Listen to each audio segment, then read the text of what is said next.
Assalamualaikum warahmatullahi wabarakatuh. Halo semuanya, saya Suryani. Pada video pembelajaran kali ini, saya akan membahas lagi materi tentang program C++.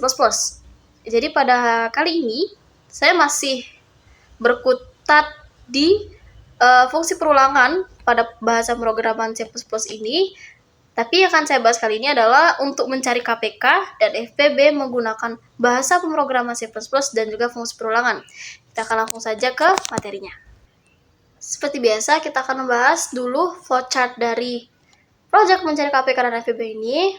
Pertama itu start, kalau masih ingat pada video saya sebelumnya itu bentuknya oval, start dengan N. Kemudian kita memasukkan proses, yaitu K diisi dengan 0, di mana K ini adalah wadah variabel untuk kita mencari KPK nanti. Kemudian input A dan B. A ini adalah bilangan pertama yang akan diinputkan dan B adalah bilangan kedua. Kemudian kita turun untuk mencari KPK dulu. Jadi kita langsung turun ke fungsi for I sama dengan 1 to B. Jadi batas I berulang adalah B, seperti video-video yang saya bahas sebelumnya. Jadi jika benar, maka kita akan turun ke sini, proses K sama dengan K plus A. Karena K-nya tadi adalah 0, maka K anggap saja K diisi dengan A, atau input bilangan pertama tadi. Jika sisa pembagian K dan B adalah 0, jika benar, maka kita akan memasukkannya ke variabel K dan kita output terlebih dahulu. Kemudian, jika tidak, maka dia akan memasukkan fungsi ke I++, karena I-nya tadi adalah 1, kemudian ditambah jadi sama dengan 2, disimpan di variabel I, dan mengulang di sini. Fungsi loop ini akan terus berulang sampai nilai I tidak memenuhi lagi nilai B. Gitu. Kemudian, ini kalau benar. Jika tidak, seandainya begini, dia akan memasuki fungsi pernyataan kondisi. Jadi, jika A lebih dari B, maka N akan diisi dengan B. Jika tidak, N akan diisi dengan A. Begitu. Kemudian mereka berdua akan sama-sama masuk ke fungsi perulangan lagi, yaitu I sama dengan 1 to N.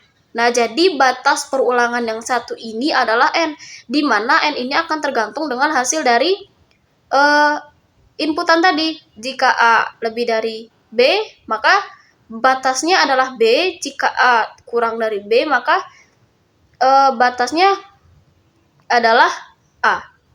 Begitu. Kemudian masuk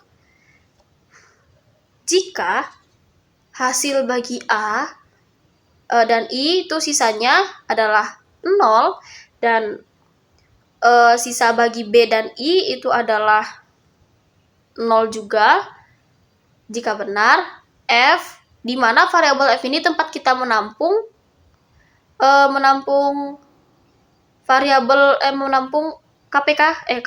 FPB, KPK tadi di variabel K, F ini untuk menampung FPB, diisi dengan I. Jikalau hasil sisa bagi pembagian A dan B dibagi dengan I ini adalah 0. Jika tidak, maka I akan bertambah I++ atau I plus 1. Kemudian naik lagi, disimpan di variabel I, kemudian berulang lagi sampai nilai N. Nilai N ini yang telah saya jelaskan tadi, tergantung nilai isinya sesuai dengan nilai A atau nilai B, begitu.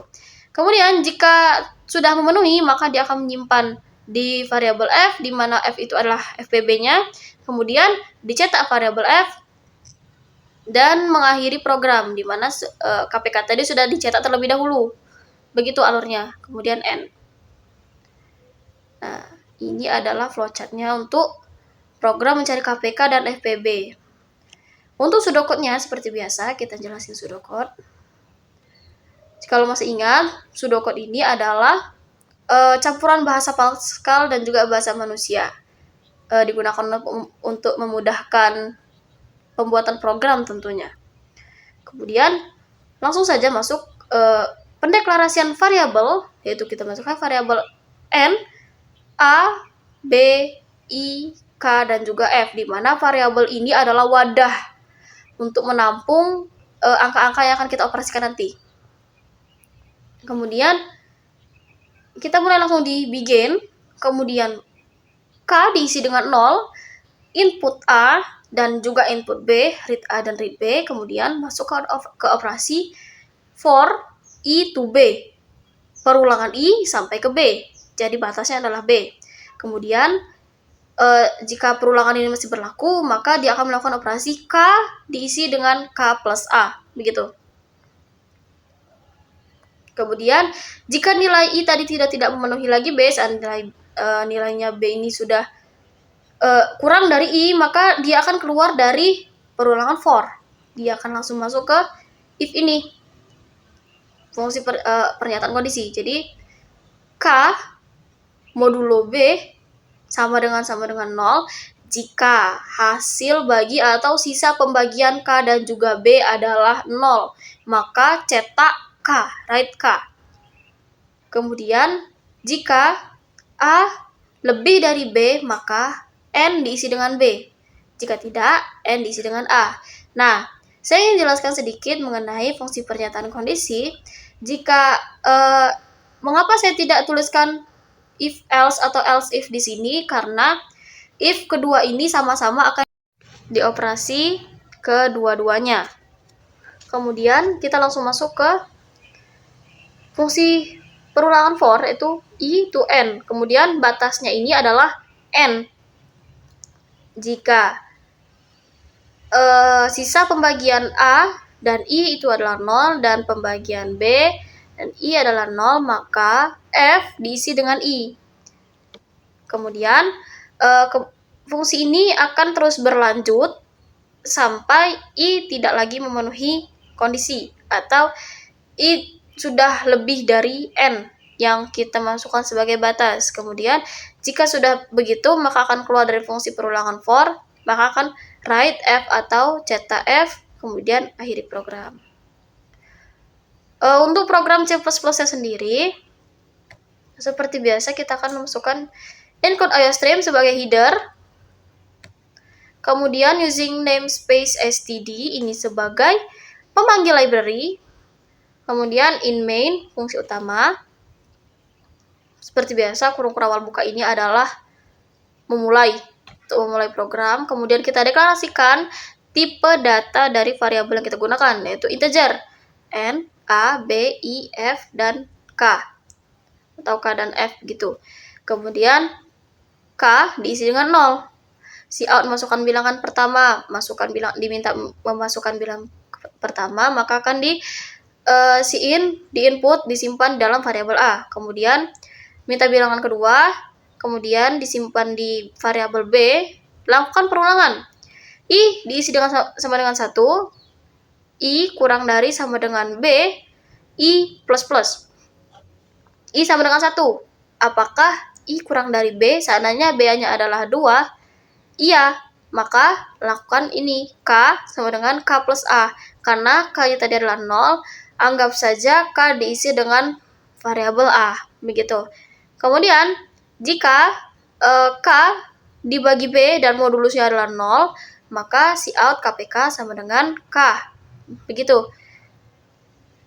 Jika tidak, maka dia akan terus berulang sampai I, karena I tadi I plus plus ya, jika tidak maka dia akan naik I plus plus, sekarang I-nya adalah 2, apakah 2 kurang dari sama dengan B, dia akan melanjutkan operasi. Namun ketika perulangan selanjutnya dia sudah berisi 3, apakah 3 kurang dari sama dengan 2? Tidak, maka dia akan keluar dari fungsi perulangan dan langsung masuk ke if, fungsi if selanjutnya.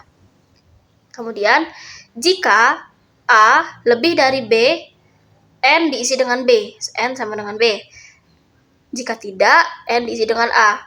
Kemudian masuk fungsi perulangan lagi, I sama dengan 1.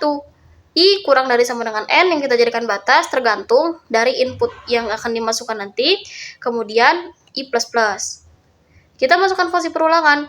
Jika modulus dari A dibagi I adalah 0 dan modulus B dibagi I juga adalah 0, maka F akan diisi dengan I, di mana I awal adalah 1. Begitu. Kemudian jika seandainya tidak, maka dia akan keluar dari fungsi perulangan dan kemudian dia akan mencetak FPB sama dengan F. Jadi begitu. Kemudian endline untuk mengakhiri baris dan kurung kerawal tutup untuk mengakhiri program.